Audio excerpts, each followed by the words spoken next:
Pangulong Rodrigo Roa Duterte. Pinatikiman ng presidente ng Amerika ng isang masakit na salita na hinding-hindi niya malilimutan.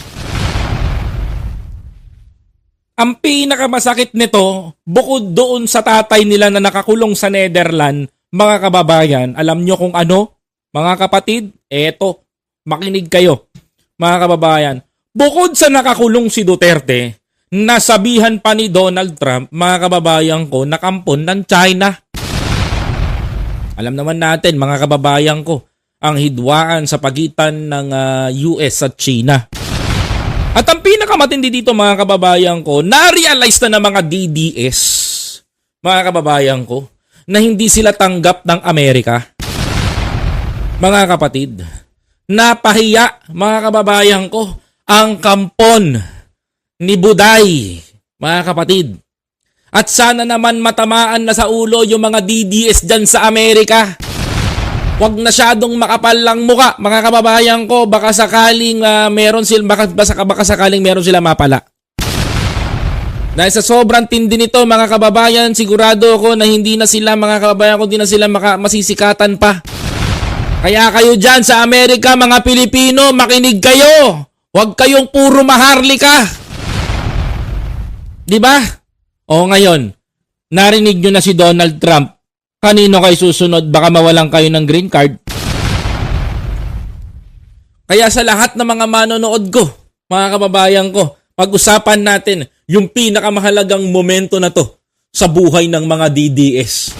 Ang pagbagsak ni Duterte at panglalait ni Donald Trump na tuta ng China, si Duterte. At idagdag na rin natin sa usapin, mga kababayan, yung tungkol sa taripang pinupunan nyo.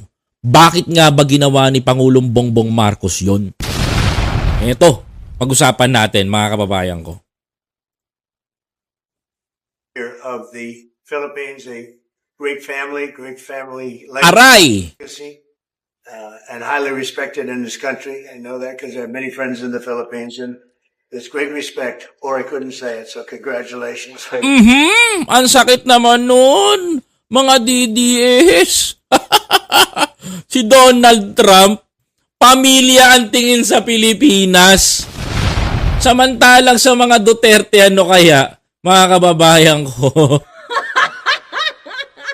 Shit, aabangan ko to sa SONA, mga kababayan ko. Sasabihin na naman nila kay BBM, puta ng China, bugbog Marcos! Sisigaw na naman sila sa kalsada, imperialismo, itakwil. Gagano na naman sila dyan. Magwawala na naman sila, magmamalaan na naman sila dahil si BBM kamiting si Donald Trump, mga kababayan.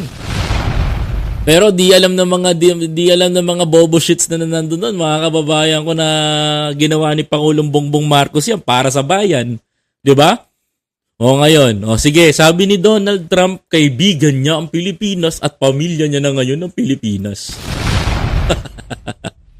We're going to be talking about trade. We're going to be talking about war and peace. They're a very Talking about trade, war and peace, important nation militarily. being important nation in the military. Oy, maganda. Sounds good, sounds good.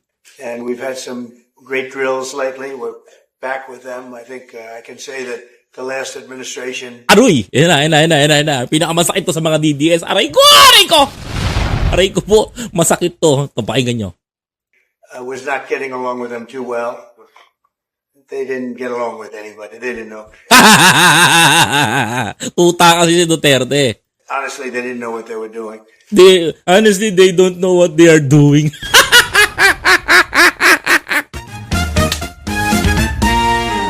Putya, eto na sabi ko sa inyo Sabi ng mga DDS, sumagot daw si Donald Trump nung pinakulong daw sa ICC si Duterte. Yung pala fake news, mga kababayan. Tapos ngayon, mga kapatid, eto na. Mga kababayan ko. After nung mga issues nung pagpapakulong kay Duterte, mga kababayan ko, eto na, naglabasan. Si President Trump nagsalita nung dating administration, mga kababayan ko, Hindi nila alam kung anong ginagawa nila dati. 'Di ba? Sabi, the last admin doesn't want they were doing, 'di ba? Hindi kasi kasi nga saan ka makakita? I'm not saying we are puppet of US.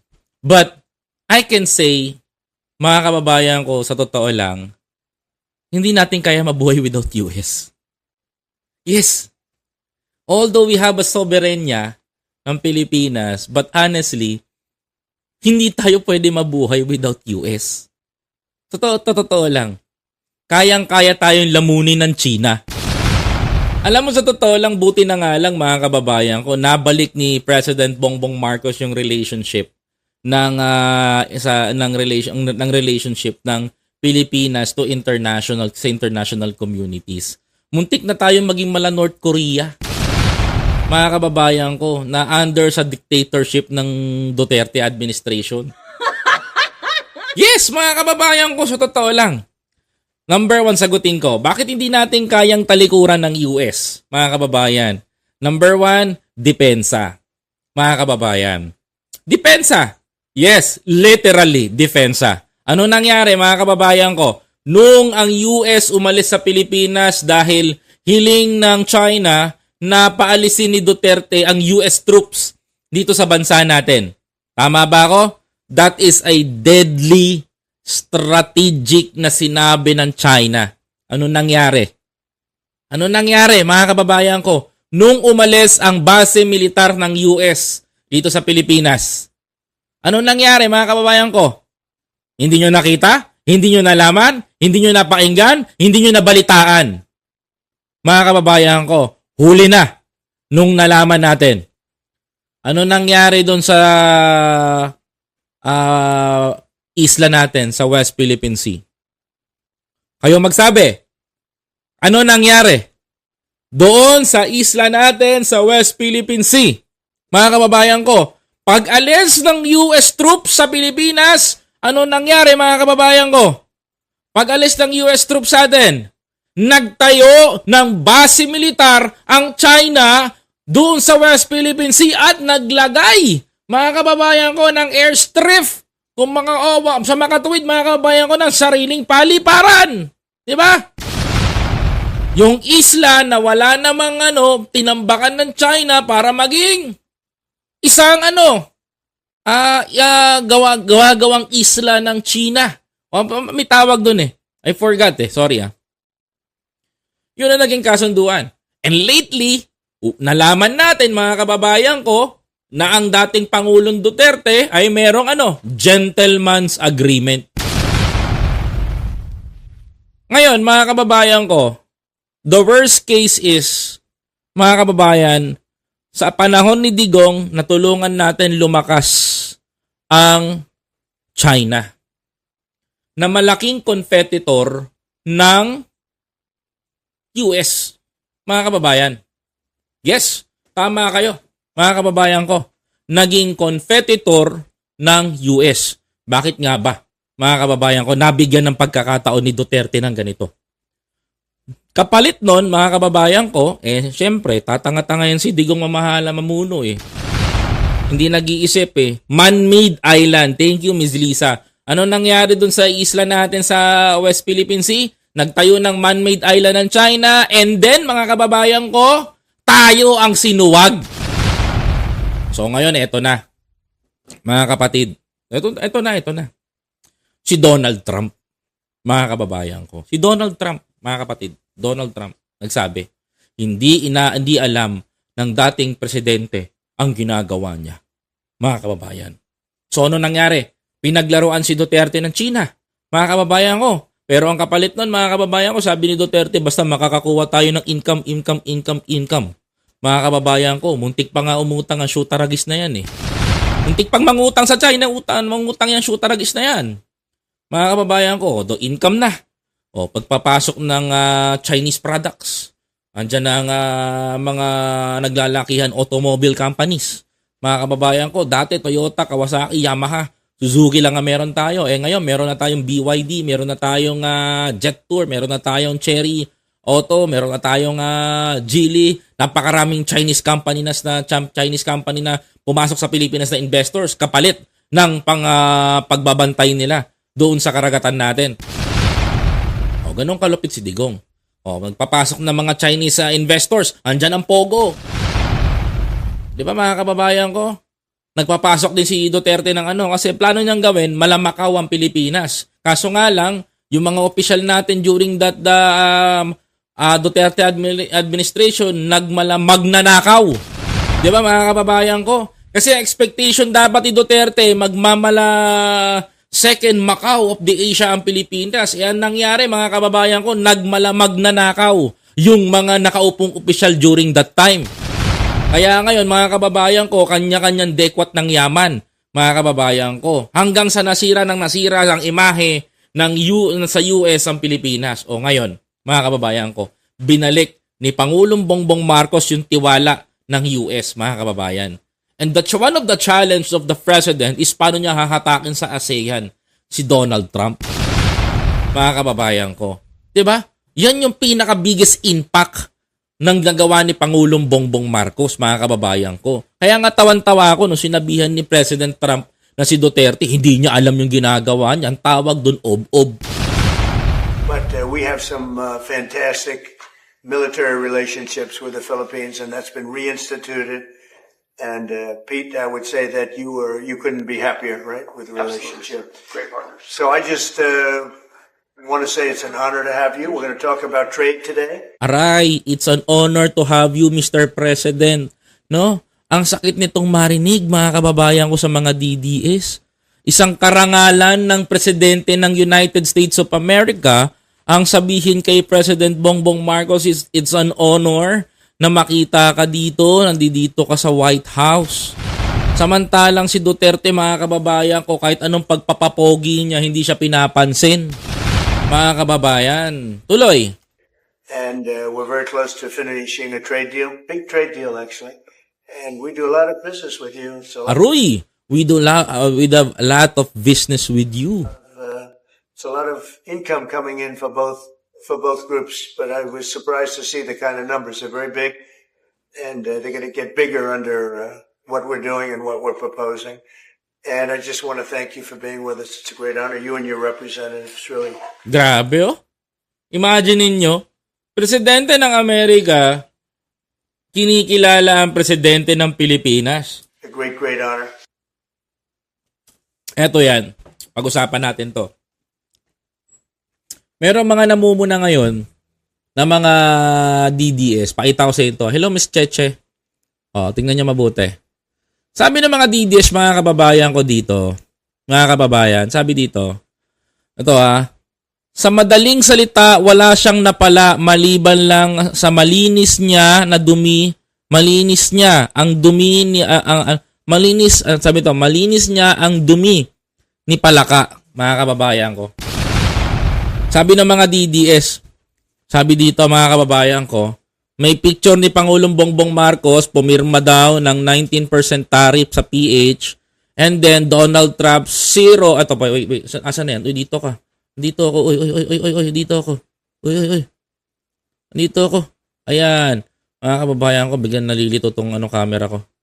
Ayan. Sabi pa dito mga kababayan ko, si Donald Trump, mga kababayan, ay may, ayan. Ang US daw ay may 0 tariff. Tapos with the global cabal, mga kababayan ko, sabi dito. Okay, paliwanag natin, mga kababayan. Yung 1% ba, mga kababayan ko, yung 1% ba ni, halata, opo, Tita Ruby ko ay ko, talagang mali po yun kasi mga bobo po yung umiintindi. Hindi nila iniintindi yung pandaigdigang problema at ng pambuong bansa natin. Ganito, mga kababayan ko, this is double jeopardy, yung pinasok ni PBBM. Ang unang tanong ko dito, malaki ba yung naitulong ng 1% na yon? Ang sagot, mga kababayan ko, yes. We cannot say no, mga kababayan, mga kapatid.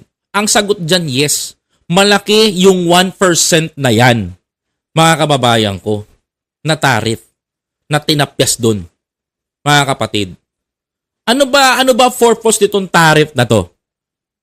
In general terms, mga kababayan ko, mukhang maliit kasi 1% lang. Pero kumpara mo kay Duterte, mga kababayan ko, naputya ang taripa sa Pilipinas, nagkanda patong-patong. Mga kababayan, sa totoo lang, nagkanda patong-patong kaya tumaas din ang bilihin eh. Pero si Bongbong Marcos ginawa niya ng paraan. Yung 1% na tariff na yan, mga kababayan ko, malaking bagay. Yes, malaking bagay to. Kailangan nating sang-ayunan yung gagawin ng US. Kasi bakit? Kailangan nila magbawi. Mga kababayan ko, kailangan nilang magbawi. Kailangan ulit nilang magpalakas ng dolyar na kahit sila ang dollar maker. Yes, tama kayo doon. Ngayon, bakit zero tariff sila? Mga kababayan ko, pabor sa akin yun. Yes, papasok mo sa Pilipinas, US products, tapos zero tariff. Pabor sa akin yun. Bakit ako papabor, mga kababayan ko? Eh yung mga hinayupak na businessman dito sa Pilipinas na nag-i-import sa China, mga kababayan ko, ang tatamaan. Oh, literally. Mga kababayan ko, yung mga hinayupak na businessman dito sa Pilipinas na nag-i-import sa China ng produkto, tatamaan. Kasi bakit? Wala silang kalaban sa Pilipinas, kaya kung magbenta sila dito, overpricing. Ngayon, kung may US product na papasok sa Pilipinas, mga kababayan ko, manginginig ang mga tumbong yan. Ako, papabor ako doon. For example, ganito. Pag-usapan natin ang pinakamalaking industriya dito sa Pilipinas na pinasok ng China. Alam nyo kung ano, mga kababayan? Automobile. Sasakyan. Nangunguna sa Pilipinas ngayon na pinakamalaking distributor ng EV cars. Alam nyo kung ano, mga kababayan ko? Makinig kayo. Alam nyo kung ano, mga kapatid? BYD. Build your dreams, mga kababayan ko. Sinong may-ari, mga kababayan ko? China. Mga kababayan. O sabihin natin, kumpanya sa China. Yung kumpanya sa China, pag-aari ng gobyerno. Ganun yon, mga kababayan ko. So ngayon, papaliwanag ko sa inyo. Bakit magsisiro tariff pagdating sa automobile tayo? Produkto ng China. Para magkaroon ng competitor. For example, papasok si Elon Musk gamit ang Tesla. Mga kababayan ko. Gamit ang Tesla, papasok ni Elon Musk sa Pilipinas. Kung ipapasok ni Elon Musk sa Pilipinas ang Tesla, nagkakahalaga ng 1 milyong piso ang isa. Tapos bubuwisan pa natin, ipapatong ni Elon Musk yung buwis doon sa presyo ng Tesla. Mas mapapamahal tayo. Samantalang si BYD, mga kababayan ko, affordable, can afford ng tao. So ngayon, sasabay si Tesla, mga kababayan ko, para maging mas mababa sa presyo ni BYD. Anong gagawin natin? Bawasan natin ng buwis. I-zero tax natin yung Tesla para makapasok dito. Zero tariff natin yung Tesla, mga kababayan ko, para makapasok sa Pilipinas, mas makasabay doon sa BYD na sasakyan na pinapasok nila. Maging competitor ni BYD. This is suicide, mga kababayan ko, para doon sa Chinese product. Kasi bakit? Babalansihin ni Pangulo lahat.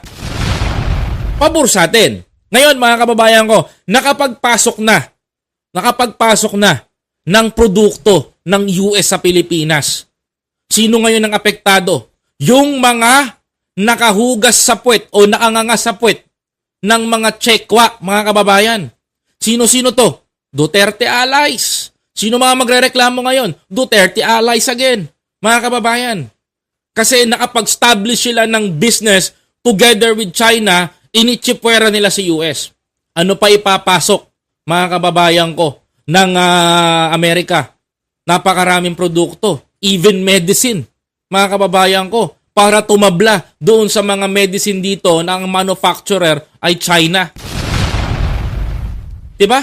Napakalaking tulong nito, mga kababayan ko. Huwag nyo muna tingnan yung 19% ni Pangulong Bongbong Marcos. Tingnan nyo muna yung binitbit ni PBBM dito. Mga kababayan ko, bakit ba tayo namamahalan sa ganito? Kasi walang competitor yung product. Kaya tayong lamunin. Mga kababayan ko, Pagpasok dito ng automobile na sinasabi niya na Donald Trump, whatever, kung Tesla man yan, mga kababayan ko, magugulat kayo, lahat ng EV cars na Chinese product, babagsak ang presyo. Mga kababayan, that's the reality. Ngayon, let's deep dive doon sa pinakamalalim na punto nito. Bakit nag 20% tariff si US? Bakit? Tanungin nyo sarili nyo, bakit nag 20% tariff to? Mga kababayan ko, ngayon ito ang dahilan. Mga kababayan ko, noong panahon ni Biden, naging open siya sa lahat. Hindi niya napabayaan niya itong depensa dito. Yung world market. Mga kababayan ko, umusbong si China. Mga kababayan ko, umusbong si China. Mga kapatid, sobrang lumakas si China, aminin natin. At muntik niyang lamunin ng US ng tahimik. Biruin mo, pambili ng langis, mga kababayan ko, yuan? 8 pesos, sasabay mo sa 56 pesos na dolyar? Imagine that! Ang laki! Ang laki na muntik-muntikan na mangyari. Yan ang pinigilan ng US ngayon. Ngayon, pag nagpasok si US ng produkto sa Pilipinas, ano magbe-benefits nito? Pilipinas, taong bayan, at ang gobyerno. Magbe-benepisyo ba ang US? Correct. Tama ka ng iyong iniisip. Magbe-benefits ang US. Magpapasok sila ng produkto sa atin, kikita sila, mas mapalalakas nila ang ekonomiya nila, mapalalakas nila muli, mas malakas pa yung bansa nila. Tama, mga kababayan ko. At kapag napalakas na ng US at pinakamalakas yung kanilang bansa, mga kababayan ko, mas mapoprotektahan nila yung mga kaalyado nila. I'm not saying ang pro-US ako, pero natutuwa ako sa gagawin nila, mga kababayan. Ngayon, mga kababayan ko, kapag nakita ng China na lumalakas ang US, mga kababayan ko, maghuhunos tili yan ngayon si China. Bababa konti yan. Kasi mangingilag yan. Kasi mga kababayan ko, yung Falcon ng China, kayang-kayang kainin yung dragon. So hihina yan ngayon si China. Pag humina si China, mga kababayan ko, kumalma si China, si US ang tumaas dito ngayon, mga kababayan ko. Anytime, mga kababayan, mararamdaman ng China, mga kababayan ko, hindi niya kayang sagpangin yung dolyar. Mga kababayan. So ngayon, mga kababayan ko, kakalma si US, kakalma ngayon si China. Kasi bakit? Hindi siya sasabay doon sa US. Kasi sinuportahan ng bansang Pilipinas, sinuportahan ng iba't ibang bansa yung ginagawa ng US. Nag 20% tariff, ang pinakamahihirapan dito, kung ano? China. At kapag ang US nagawa ito, mapapahina ni US ang China, mapapahina rin niya ang depensa ng China. What I mean is yung military support. The main reason of China kung bakit sila nagkakaganito ngayon sa Pilipinas, nag-i-invest ng ganyan. You know what's the reason kung bakit? Isa lang yan, mga kababayan ko. China is preferring a biggest war na mangyayari sa buong mundo. Kaya sila nagpapalakas. Habang lumalakas ang isang bansa, lagi niyong tatandaan to, lumalakas ang depensa, lumalakas ang hukbong militar. The more na malakas ang hukbong militar, mga kababayan ko, ready na yan to attack anytime sa kanila. At isa sa mga rason na yan kung bakit kaya nila tayo bulihin ng ganon, mga kababayan ko? Bakit kaya nilang banggain yung mga barko natin sa West Philippine Sea? Bakit kaya nilang durugin tayo ng ganon? One of the reason kung bakit, mga kababayan, it's because ang alam nila sa sarili nila, we are superpower country. Na ang Pilipinas ay putyo-putyo lang. Ngayon, Donald Trump administration na. Ito na tayo. Mga kababayan ko. Kay Uncle Sam tayo. Hindi tayo kay paring Xi. Mas gugustuhin kong kay Uncle Sam dumikit kasi si Uncle Sam may equipment. Pwede magbigay ng ganito, suporta sa atin sa bansa natin, yan to. At kung ano-ano pagbibigay niya sa ating mga kababayan. Napakalaki nun. Mga kapatid, napakalaki. Kasi halos gastos nila ang pinupundar nila dito sa bansa natin. Ano ba ginagawa ng US troops sa atin? Hindi naman nakatambayan dyan. Mga kababayan ko, to sustain the peace and order and to protect our country. Huwag niyong masamain yun. Mga kababayan ko. Para sa akin, hindi masama yon. Mas kailangan natin sila ngayon. Kasi mahina tayo. Aminin natin sa hindi. Ano pang babala natin sa China? Mga kababayan, tanungin ko nga kayo, sa mga DDS, pwede ba natin ibala sa China yung mga aswang? Panakot? Uubra ba yan? On China may missile, may nuclear missile, isang bomba lang sa atin, tapos tayo. Di ba? Yan ang totoo dyan, mga kababayan ko. Hindi natin kaya without US. Aminin natin sa sarili natin. Na talagang kaibigan natin yan noon pa man sa unang gera. Mga kababayan. Second, mga kababayan ko, yung tariff, 19% lang nakuha ni Bongbong Marcos. Sayang yung 1%. Alam mo, mas gugustuhin ko magbayad ng 19% na taripa kada papasok ang produkto natin doon. Bakit? Mga kababayan ko, like I said, kailangan natin palakasin yung bansa nila nang mas maprotektahan tayo. Ngayon, sino ang aangal nito? Yung mga nakatanghod, mga kababayan ko, sa puwetan ng mga factory ng China. Sila ang tatamaan dito. Mga kababayan ko, walang tatamaan na ordinaryong Pilipino. Yan ang totoo doon, mga kababayan. Ngayon, sabihan yung bobo si Marcos. Sabihan yung mahinang leader si Bongbong Marcos. Mga kababayan ko, tatawanan ko kayo. Kaya sa nag-post nito, mga kababayan ko, good luck. Kasi halatang wala kang utak, wala kang alam. Balik ka ulit ng grade 1, baka sakaling meron kang matutunan.